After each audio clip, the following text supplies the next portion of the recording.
तक जो क्षत्रियगण हैं, उन क्षत्रियों में से जो हमारे यहाँ सूर्यवंशी, चंद्रवंशी और अग्निवंशी, 3 तरह के क्षत्रियों का शास्त्रों में इतिहास में वर्णन प्राप्त होता है।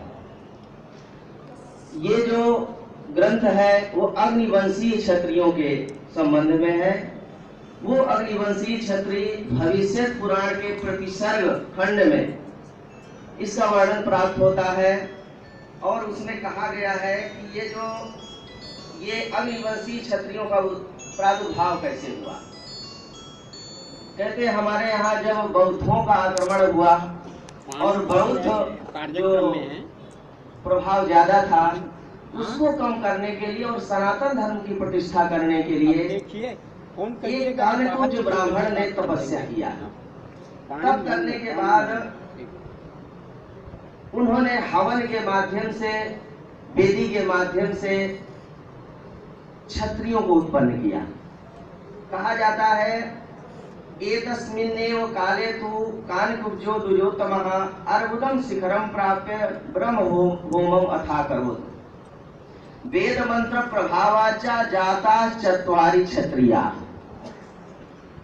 वेद मंत्र के प्रभाव से 4 प्रकार के क्षत्रिय हुए, जिसमें प्रमरः सामवेदी च चैहानिर यजुर्विदः ऋग्वेदी च तथा शुक्लो अथर्वा परिहार का। मतलब ये 4 क्षत्रियों में प्रवर, जिसको परमार क्षत्रिय कहते हैं, दूसरे चौहान क्षत्रिय, चैहानी चौहान, और ऋग्वेदी शुक्ल ऋग्वेदी क्षत्रिय, तथा चौथा जो जिनका वर्णन इसमें प्राप्त होता है अथर्ववेदीय परिहर वंशीय क्षत्रिय। उसी जो परिहर जो नाम के जो राजा हुए हैं, घोर वर्मा तो नृपति सुता परिहर से जा, माने जो परिहर नाम के जो उस क्रम में क्षत्रिय हुए और उनका पुत्र था घोर वर्मा, और घोर वर्मा का पुत्र था शार्दूल। ये जो शार्दूल थे उनके तीसरी पीढ़ी में ये कालिंजर, चित्रकूट के पास कालिंजर एक क्षेत्र है, वहीं पर एक स्थान बघेलावारी है। ये जो पूरा आप भी वो आज भी वो इतिहास आप वहां जाएंगे तो देखेंगे, और जैसे इधर बुंदेलखंड है वैसे इधर बघेलखंड है। तो बघेल नाम कैसे बना? तो शार्दूल का संस्कृत में अर्थ है व्याघ्र, बाघ, और शार्दूलस्य अयम शार्दूलिया, मतलब व्याघ्र, व्याघ्रीय अर्थात बाघ अथवा बघेल। तो ये जो बघेल है उसी राजा की परंपरा से प्राप्त हुआ। उनको परिहार भी कहते हैं। परिहार के वंशज है, जैसे हमारे यहाँ कौरवों पांडवों को, पांडु यद्यपि कौरव है लेकिन उनको पांडव कहा जाता है। उसी प्रकार से ये है सब परिहार, लेकिन उनको जो तीसरी पीढ़ी में जो शार्दूल हुए उनको सबको बघेल एक वंश, क्योंकि जो जो राजा प्रतापी होते थे उन्हीं से वंश चलता था।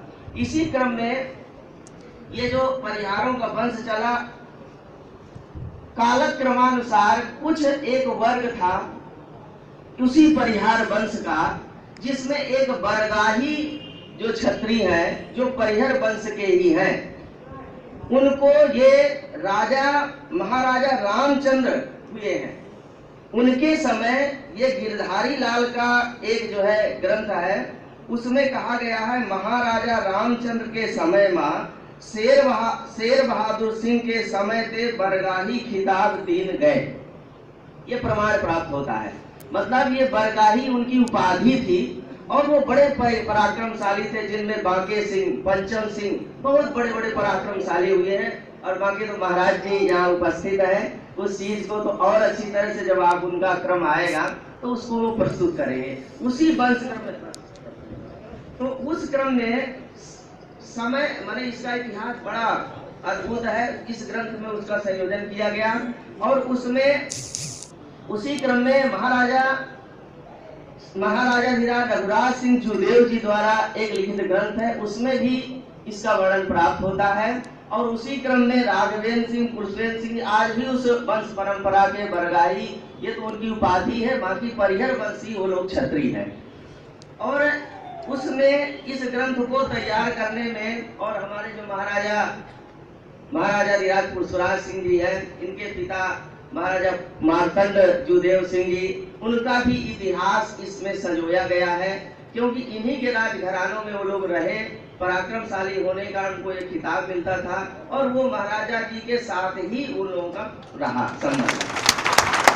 और ये जो जितने यहाँ बैठे हुए हैं इस समाज में, प्राय उसी समाज के परिहरवंशी लोग हैं, आए हुए हैं। हम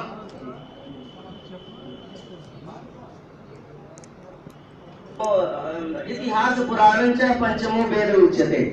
हम यदि शास्त्र परंपरा मानते हैं तो हमारे यहाँ जैसे 4 वेद हैं, उसमें जो पुराण है वो भी वेद है। कालक्रमानुसार इतिहास में इतिहास और पुराण से दोनों से टैली हो गई, माने दोनों का संयोजन हो गया। इसलिए हम कुछ कालक्रम से ये भी प्राप्त होता है कि वो गुजरात गए, फिर गुजरात माने जाने का तो नहीं प्राप्त, लेकिन आने का प्राप्त होता है। तो वो हम उस क्रम को पूरा लेकर के चले हैं और उसको पूरा प्रमाण दिया गया है। और ये आपके वंश का जो मोहन शेर जो आपको दिया गया उसका भी वर्णन उसमें प्राप्त होता है। तो और इस ग्रंथ को तैयार करने में करीब 1.5-2 साल हम लोग मेहनत किए, जिसमें प्रधान रूप से यमडी सिंह जी इनका और सोहन सिंह रीवा, प्रभात सिंह, हरेन सिंह और कैलाश सिंह ये अनवरत मेरे संपर्क में रहे। और एक एक बारीकी, जहाँ कोई चीज ऐसी ना हो जो अप्रमाणिक हो, सब प्रमाण यहाँ प्रस्तुत किया गया है। और उस ग्रंथ का संयोजन इसमें हुआ, लेखन हुआ, इसके लिए सब बधाई के पात्र है। और ये संक्षेप में वर्णन किया, समय नहीं है इसलिए, नहीं तो और इसका वैध वर्णन हो सकता है।